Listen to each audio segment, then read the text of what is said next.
Chapter 1. The Rich Wife. I have a wife who can read minds, and I hadn't even realized it. Plus, I criticize her behind her back every day. A year and a half ago, to fulfill her grandfather's last wish, she married me, her fiancé, since we were kids. After we got married, we made an agreement. After 1 year, we would divorce. At that point, she would go live with her first love. But when her first love, Makoto, found out that she had married me, he got so angry that he went abroad. So, having a rich and beautiful wife with an imposing figure, I decided to win her over with my own efforts. However, I didn't expect that less than 6 months later, Lucia's grandfather passed away. Without hesitation, she contacted Makoto to have him return to the country. After Makoto came back, my wife, Lou, who normally had a cold and distant attitude, didn't even wait to leave and began dancing joyfully in the hallway. I, as her chauffeur, was lucky enough to witness Lucia's seductive dance. When we arrived at the airport, it was the first time I saw Makoto. He was thin, pale-faced, with delicate features, an attractive young man. I instantly disliked him. "Jorge, come take Makoto's suitcase," my wife said in her usual cold tone. Used to being ordered around by her, I approached without saying a word, took the suitcase, and placed it in the trunk. Driving the S680, which is state-of-the-art suspension, and using my skilled driving techniques, Lucia and Makoto could finally talk in the back seat. Lucia said, "Makoto, during this past year, I've kept my distance from you. Our relationship has been completely pure. I've been waiting for you to return to marry me." Lucia completely changed her usual cold attitude, and now seemed like a friendly, approachable girl. Driving along the airport highway, I can't say I wasn't feeling bad. That would be a lie.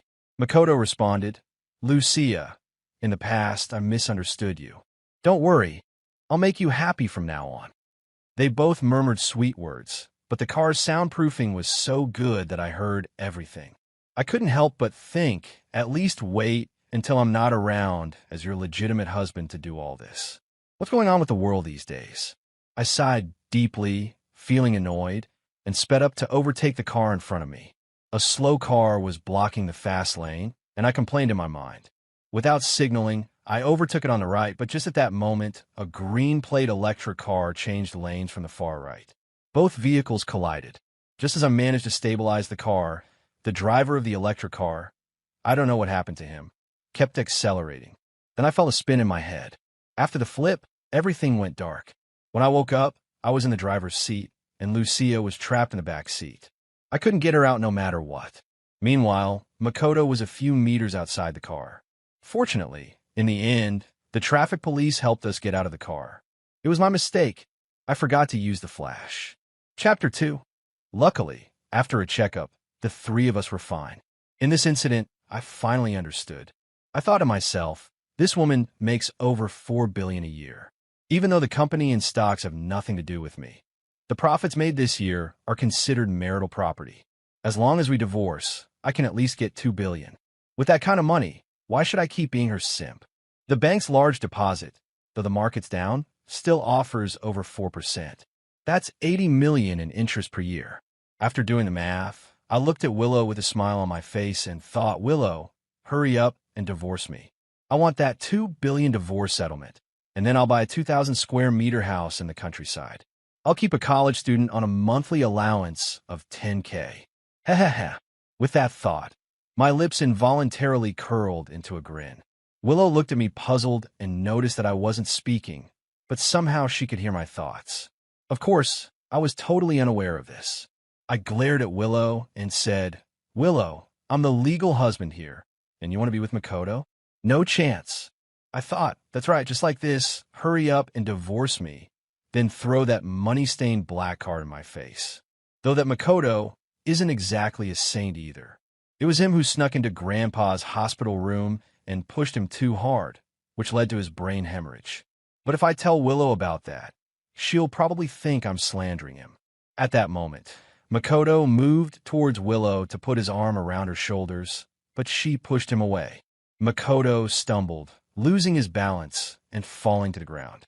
Usually, she would rush to him, full of concern, but now, with a slight raise of her eyebrows and a smile on her lips, she looked at me and said, "You're right. I'm still a married woman. I'll be careful." Then she called an ambulance to take Makoto to the hospital and asked her assistant to accompany him. Makoto and I stood frozen in place. What's going on? This isn't how the script was supposed to go. After that, Willow and I got into another car to head home. I couldn't wrap my head around it the whole way. I thought, has Willow's head been damaged in the crash? As long as I'm here, there's no way she and Makoto could get back together. So what's going on? She used to keep talking about divorce, but now she suddenly changed her mind. I slowly turned to look at Willow, and to my surprise, she had a sly smile on her face, her bright eyes almost saying, "You're still pretending, huh?" "No, this is unbearable," I coldly said. "Aren't you going to call and check if Makoto is okay?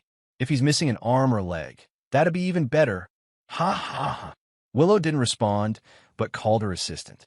Then, without a care, she said, "No big deal, just soft tissue bruising, honey. Let's head home." I thought, did she just call me honey? What's going on? Did my performance not hit the mark? Or maybe I didn't express myself clearly. I cleared my throat and said, "With Makoto looking like that, just watching him makes me sick. As long as I don't agree to divorce, you'll never be with him." Willow's delicate face. Now, I had a meaningful smile as she said, "Okay, I'll listen to you, honey. I'll keep my distance from him, and I won't divorce you." I was already confused, but now I was even more baffled. What's going on? I thought, didn't you used to talk about getting a divorce every day? You have to be honest. You're a businesswoman, one of the top 10 entrepreneurs in the country. You can't just break your promises. You said you'd divorce me once Makoto returned, and that $2 billion. Hurry up and throw it at me, then I'll pack up and leave. My brain CPU was overheating trying to figure this out. Chapter 3. Suddenly, a fragrant breeze approached, and Willow wrapped her arm around mine, saying, "Honey, what do you want for dinner tonight? Should we eat first, or should we eat?" I thought, is this woman possessed by a fox spirit or something? How did she suddenly change? I thought she was the cold, aloof, abstinent beauty. Now she's calling me honey. It's enough to make my bones go soft. Wait, no, this must be because my performance isn't convincing enough. I need to reflect on this. After all, a villain character with billions at stake should make a deeper impression, one that makes people grit their teeth in hatred.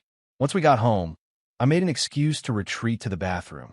Willow instructed the maid to prepare dinner. Cold water gushed down from the shower head, soaking me to the core and sending chills through my body. I still couldn't figure out how the plot had taken such a sudden turn. Willow asked, "Sweetheart, are you done yet? You usually finish showering in 5 minutes, but it's been 40 minutes today." Her voice came from outside the door, sounding like a death knell. It made the hairs on my body stand up. I thought, something's off. There must be something I missed. I need to figure this out quickly, or I'll end up meeting the Grim Reaper before I even get my divorce settlement. With a whoosh, the bathroom sliding door was pushed open. A slender, delicate hand entered the battlefield first. Willow walked toward me, and I couldn't help but feel my nose itch. I thought, this is dangerous. What wife enters the bathroom wearing nothing but a white shirt? Wait, she's also wearing black stockings, but that's not the point.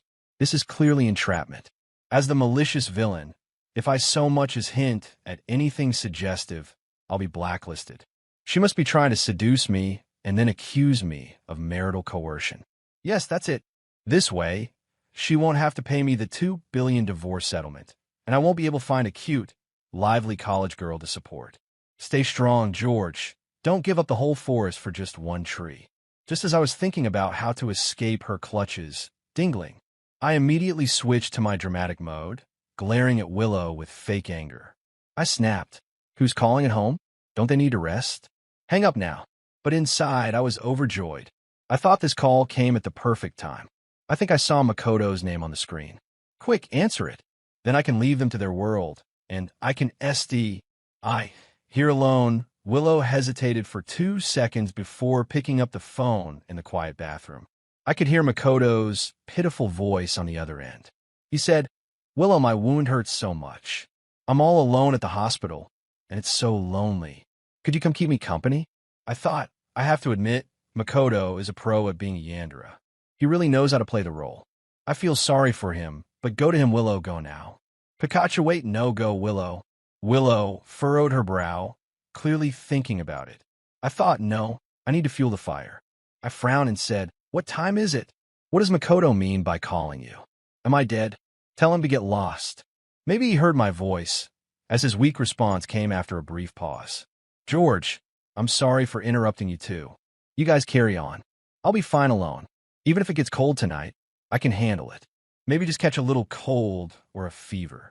I thought, nice, Makoto really has the potential to be a Yandere, a male lead. He's perfectly in sync with me, the evil side character. It's a seamless match, unstoppable. I kept grinning, embodying the typical villain role of breaking up true love. Willow's furrowed brows finally relaxed, and she came closer to me, staring at her flawless, translucent skin. Even I, who had seen my fair share of beautiful women in midnight video sections, froze for a second. And then, before I could process anything, I was kissed. My first kiss gone. Chapter 4. I thought, damn it, my first kiss is gone. Willow, this nasty woman, plays the role of a fox spirit without missing a beat.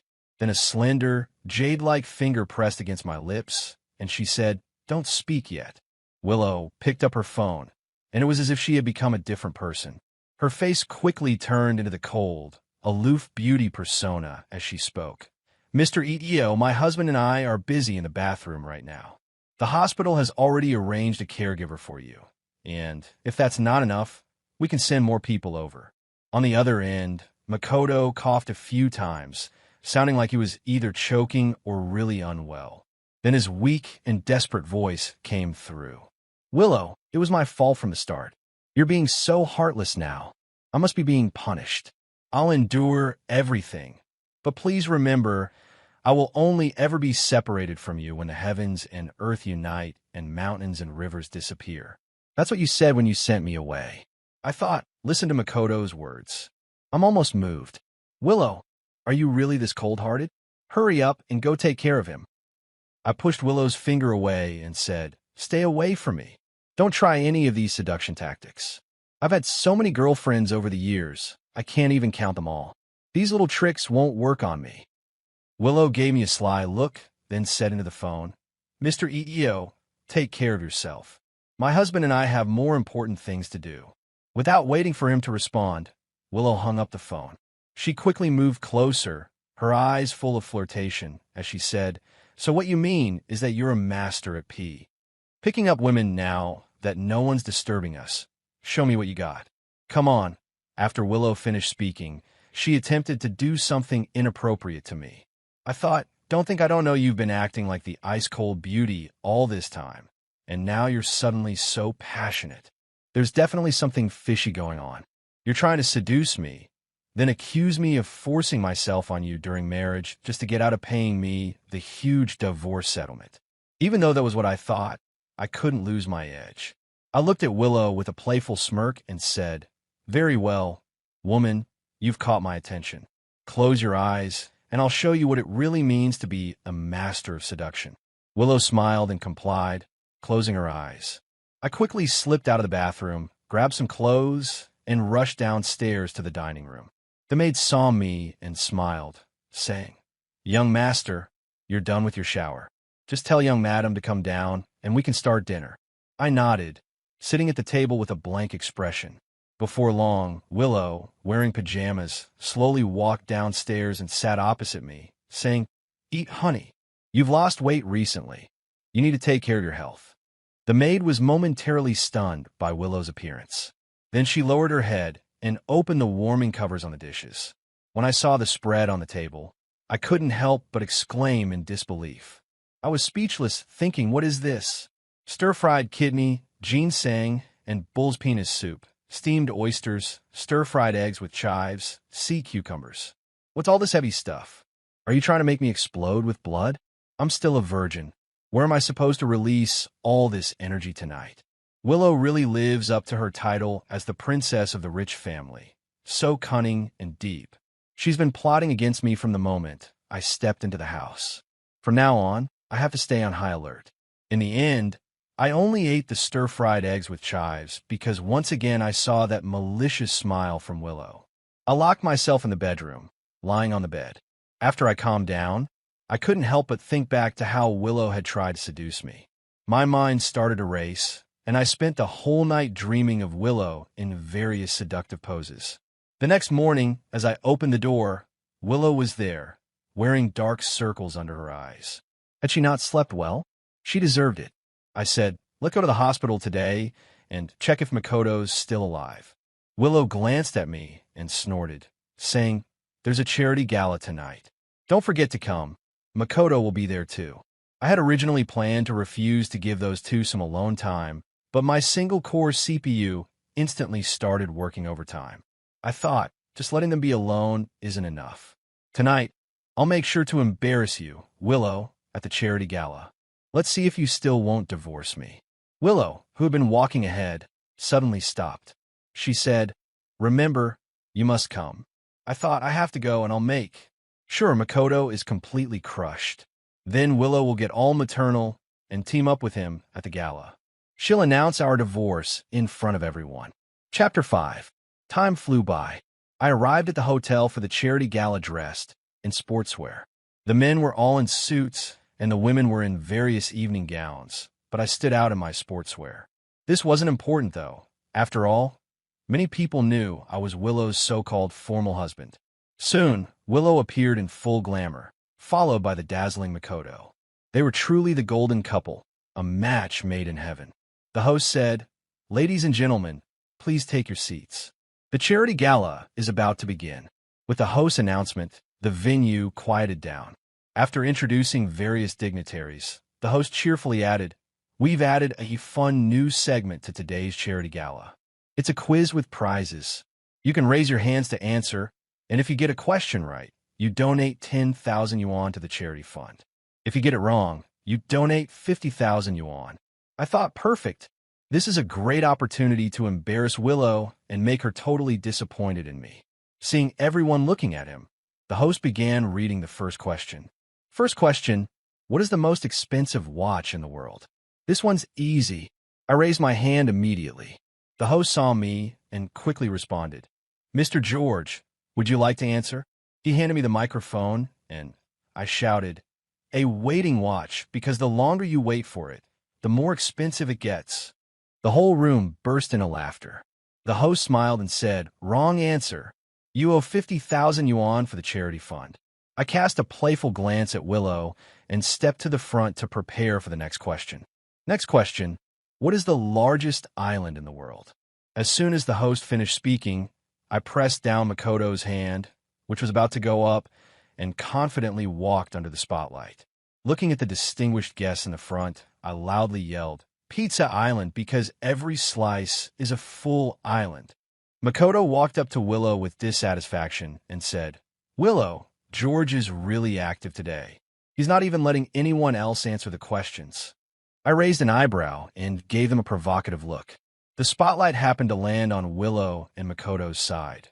Whether intentional or not, I didn't know. The host chuckled and said, "At first glance, Ms. Liu and Mr. Itio really make a perfect couple. Let me ask another question. What river separates the cowherd and the weaver girl in Chinese legend?" Makoto raised his hand with a slight smile, elegantly preparing to answer. I quickly ran over, grabbed the microphone from the host, and answered, "The river of the underworld." Makoto gritted his teeth and sneered. "George, don't you fear being ridiculed for answering so recklessly?" Instead of reacting to Makoto's anger, Willow just looked at me with a neutral expression. I thought, tonight I'll make the two of you embarrass yourselves, and tomorrow the headlines will be full of it. That idiotic board of directors. RS will have to make Willow divorce me for the sake of the company's interests. Yes, I'll make it happen. The atmosphere in the room was lively, with everyone watching me like I was a circus act. I couldn't care less. After all, with a $2 billion divorce settlement, what could possibly be better than financial freedom? The host cleared his throat twice, and the room quieted down. He asked, "Next question is a phrase. Fill in pain, something flow." No one raised their hands. All eyes were on me, waiting for my next move. I zipped my jacket all the way to my chin and calmly said, "Painless abortion." The host was speechless.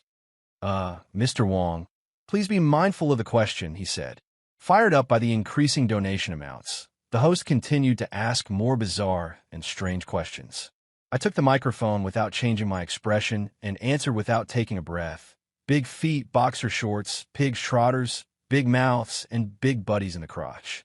Willow and the other socialites were all laughing, and the room was filled with uproarious laughter. I thought, I'm so wild and carefree. Willow must be feeling utterly humiliated now. As the laughter died down, the host continued with the next question. "What's the word?" "Hi something nothing." Makoto raised his hand, but before he could finish, I slapped his chin upward, forcibly closing his mouth. Then, with everyone looking in shock, I took the microphone and smiled slightly, saying, "The teacher mentioned this in class. It's called HD porn." The host awkwardly took over. "Mr. Wong is really fond of making jokes, especially sexual jokes. Mr. Wong must have made that mistake on purpose to donate more, right?" I thought, I'm not donating on purpose. I'm just trying to make Willow mad. The host calmly added 50,000 yuan to the donation amount and continued. "Next question. Something thick." I confidently opened my mouth. "I'm talking about my poop." Willow immediately clamped her hand over my mouth and dragged me away. Looks like she was afraid I'd keep embarrassing us here. Chapter 6. Halfway through the cocktail party, Willow suddenly became very clingy and wouldn't let me leave. With me, the main person, not leaving, how could that scoundrel Makoto have a chance? Finally, Makoto couldn't hold back anymore and walked up to Willow and me, saying, "Willow, let's go over to the balcony and have a chat." Willow gave him a quick glance and said, "If Mr. Itio has something to say to me, he can say it here." I thought Willow must be trying to project the image of the perfect wife and mother in front of everyone. I needed to create an opportunity for them to be alone.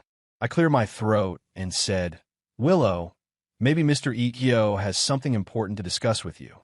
Come with me. I know a quieter place." I led them to a small conference room, pushed Willow inside, and Makoto followed. Then I thoughtfully closed the door for them. Of course, I left a small crack in the door.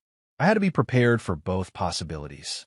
Willow had been acting strangely lately. She might have real feelings. I realized my intentions and seemed to have no plans for a divorce anymore. Hey, the two of you locked their room together. As their feelings grew, they'd lose control, and something might happen, I bet. At least Makoto couldn't control himself then. I'd secretly record evidence and use it to file for divorce. That way, if the woman is at fault, I might get a bigger settlement. Who knows? Maybe I could get 3 billion. Though my methods weren't exactly righteous, the old saying goes, no means without doing whatever it takes, as long as it's not face-to-face with the law. I take whatever I could earn, whatever I could, no fear of losing, only fear of cutting off the gamble. Try hard, and a bicycle can become a motorcycle. Take a chance, and the motorcycle can become a Range Rover. No fortune without luck, no gain without risk. Whose child cries every day? Whose gambler loses every day? As expected, as soon as Makoto entered, he began making his move. He said, "Willow, you know my feelings for you are as constant as the sun and moon." Willow stopped him from going any further with the sweet talk and said, "Mr. Iyo, if you've come just to talk about these old matters, then this conversation can end right now." Through the crack in the door, I saw that Makoto, realizing his emotional card wasn't working, switched tactics. He said, "Willow, you might not know, but George has other women outside. He's been using your money to fool around with them." With that, Makoto handed Willow his phone, the screen probably showing some photos or videos.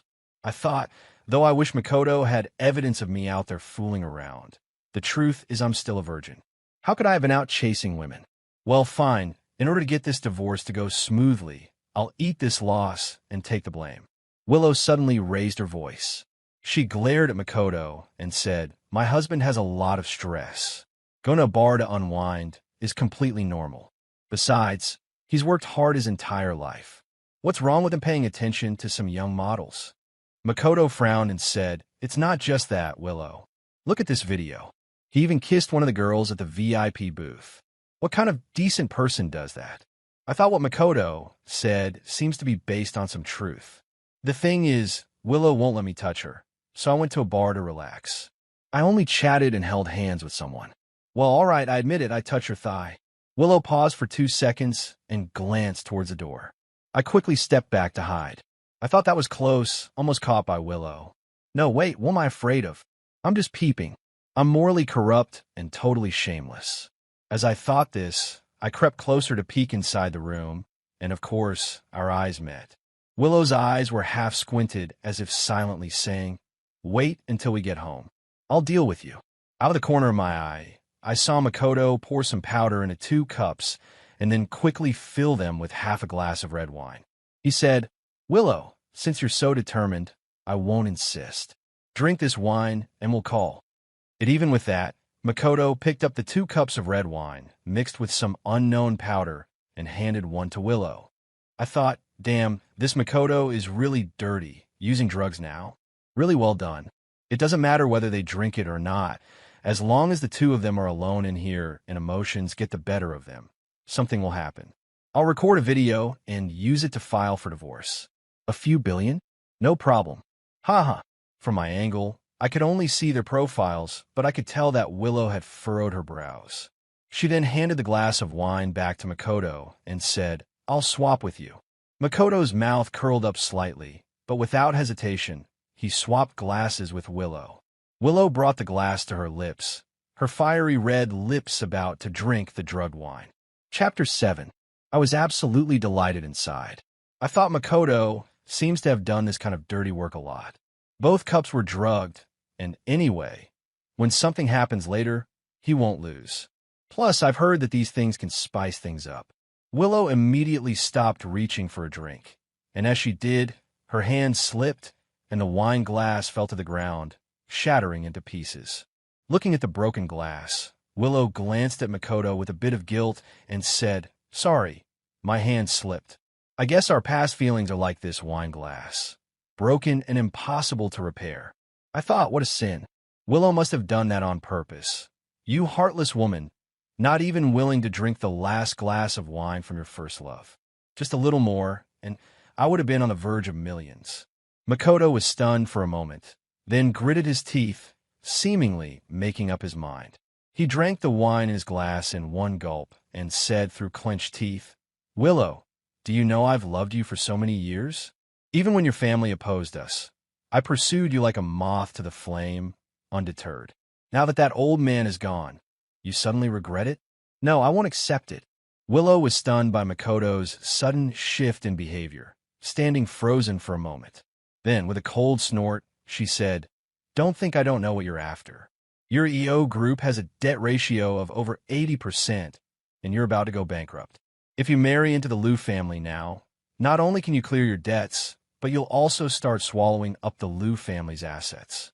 Your private life is a mess. Do you think I don't know? I've rejected you so many times, yet you still try to push your luck. Let me be clear.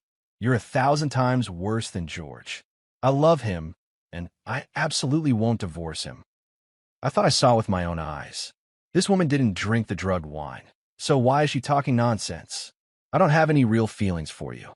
Hurry up and divorce me. Forget about the 4 billion. Just give me back the 2 billion from before. Willow turned to leave, and at that moment, Makoto's face turned red, his eyes bloodshot. I had a clear view from the crack in the door, but Willow didn't notice. I quickly took out my phone and started recording. Enough. 2 seconds later, Makoto suddenly rushed behind Willow, pulling a silk scarf out of his suit pocket. He covered Willow's mouth and nose with it and pulled her deeper into the room.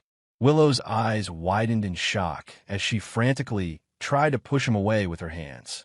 The room was dimly lit, and I couldn't make out her exact expression, but I could imagine it was one of desperation. I thought, although it's not mutual, it's 2 billion. The next second, I gritted my teeth and stomped my foot. 2 billion, my ass. I couldn't stand to see a woman being assaulted. I kicked open the door with force, shouting, "Stop!" Then I quickly sprinted in and sidekicked. Thankfully, I was wearing sportswear, or I might have split something. With one kick, I sent Makoto flying about a meter away. He stared at me in fear and said, "How are you here? You just—" I glanced at Willow, and she was dazed. I walked over and slapped her. She immediately snapped to her senses, rubbing her stinging face. She glared at me. I clenched my fist with one hand and pointed at Makoto with the other, yelling, "You dare, scoundrel!" in broad daylight. "You're trying to molest a decent woman." Willow said, "It's nighttime." Her sarcastic comment made me feel quite embarrassed. It didn't matter much, though. The person most embarrassed right now was probably Makoto. People outside heard the commotion and came in. In a matter of seconds, Willow had already straightened out her clothes. She then calmly dialed the police. The onlookers seemed to have figured out what was going on. The more perceptive elites quickly analyzed the situation, and then they collectively started attacking Makoto and the EO group behind him. I, the supposed hero, now seemed somewhat unnecessary. Suddenly, a small hand grabbed mine and started pulling me out. I looked closely and realized it was my wife, who had taken the wrong medicine. We walked in silence. Willow was clearly furious. I thought, this woman is like a ticking time bomb. It's better not to provoke her right now. That slap I gave her was so satisfying that I didn't hold back, and now I see that the handprint is starting to swell. She's not going to come after me later, is she? Wait, I did it to save her. I slapped her to wake her up from the drugs. The law says that if someone causes non-lethal injury while saving someone else, they're not held accountable. Even if she takes me to court, I'm in the right. Willow coldly snorted and said, "You enjoyed slapping me, didn't you?" I was speechless. I thought, this woman can read minds. I was just thinking about that, and she brings it up. But this round, I'm ahead. The old saying goes, if you have the facts, go to court. If you have no facts, call the police. If you have no facts or reasons, go to the media. I have both facts and reasons. So what's there to be afraid of? I said, "How can you say that? You don't know how dangerous the situation was. If I hadn't slapped you awake, you might have already started tearing your clothes off." I dramatically described the scene. Willow glared at me and said I was drugged with sleeping pills, not aphrodisiacs. Why would I tear my clothes off? And you were watching from the door, enjoying the show, weren't you? I was shocked and said, "How can you slander me like that?" I thought, damn, turns out she knew I was spying. No way. If I admit it, I'll be stuck in prison forever. I'll try to deceive a little more. There's still a chance to go home for the new year. Chapter 8. I stammered, trying to argue back, saying, "Listen to my defense." "No, listen to my explanation. I was just passing by, saw a crack in the door, got curious, took a quick peek, and happened to see the scene. Without wasting any time, I rushed in with a heroic eagle strike move to save the beauty. If you don't appreciate it, fine. I should have just stayed out of it." After saying this, I turned with a downcast expression and looked out the window. I thought, no, I've got to hold it together. Think of something sad, or else I'll burst out laughing. Right, my $2 billion is gone. One wave of beautiful college girls after another. The laid-back country life is gone. Boo-hoo. A wave of melancholy suddenly surged through me. The ancient poet was right. How much sorrow can one heart hold? It's like a river flowing east endlessly. The more I thought about it, the worse it felt. My nose started to sting, and I almost shed a tear. Willow's voice softened as she said, "Okay, don't feel bad. I misunderstood you. How about I make it up to you tonight?" Hearing the words "make it up," I immediately perked up and hurriedly said, "I don't need much, just a couple billion will do." Willow bit her silver teeth for a moment. Then her expression changed with a smile in her eyes. She said, "I can offer something even more precious than that. I guarantee you'll be satisfied." I thought, this woman doesn't want to get something for free, does she? She doesn't look like a good person. Back home, I quickly slipped into my small guest room. After washing up, I started planning my grand future. In my phone's memo, I wrote down what I need to take when I return to the countryside. Suddenly, a fragrant breeze wafted through, and a soft, fluffy hug pressed against my back. I turned my head to find Willow, somehow already wearing a short bathrobe, leaning behind me. The robe was perfectly modest, just the right amount of coverage. Any more, and it would be inappropriate. Any less, and it would drive a man crazy. She whispered, "We've been married for so long, and we still haven't had our wedding night. Willow was now close, her cheek brushing against my ear. I quickly turned off my phone screen and said, "What? What are you doing? We're husband and wife. What's wrong with just talking things through? No need for physical actions." Willow snorted and said, "If you don't cooperate, I'll sue you, saying you're trying to force yourself on me, and the minimum sentence will be 3 years." I quickly pushed Willow away and said, "You're twisting the facts." Willow took a small step and sat down on the armrest of the sofa. She said, "So who? Do you think they'll believe you or me?" I thought I'm screwed. Looks like tonight I'm going to lose all dignity. How am I supposed to divorce now? Damn it. A real man can bend and stretch. I'll take this humiliation for now, and someday I'll get my revenge. Fine, tomorrow I'll go to the hospital and figure out a way to make myself infertile. Then I'll take her for a checkup. Willow will definitely divorce me with this thought in mind. I reluctantly gave in to her and endured a storm of passion. The next day, I looked up male contraception methods online. The most common one was a vasectomy, but there were also oral male contraceptive pills, though they weren't available locally, and I'd have to buy imported ones. I quickly dragged a friend to buy them. Over the next few days, I kept finding excuses to avoid confronting Willow directly. Half a month later, the medicine finally arrived. Since Willow had opened up sexually, she now wanted me to pay my dues 3 times a day, morning, noon, and night. No one could endure that. A few days ago, I kept rejecting her, and tonight I was going to reject her again. She was bound to explode. Holding the medicine, I was preparing to take it. I thought, 1 pill lasts for 3 months, and this box is enough for 2 years.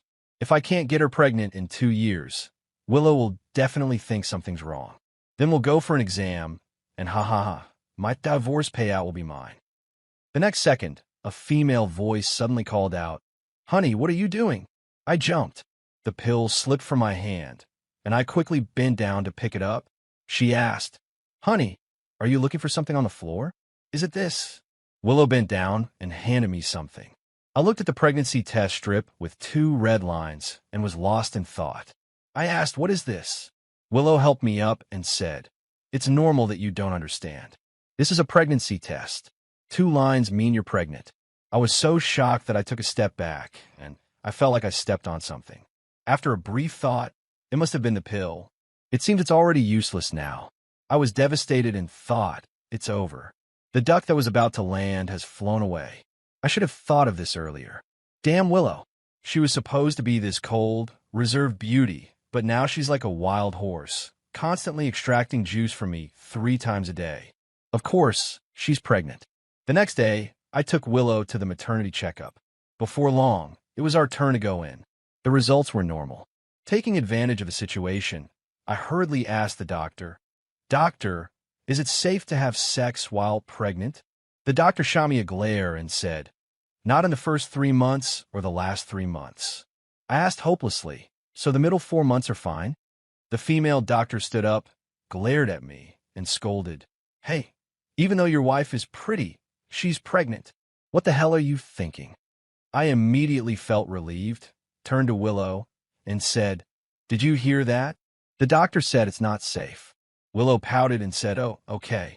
Don't push you, but we'll settle the score later."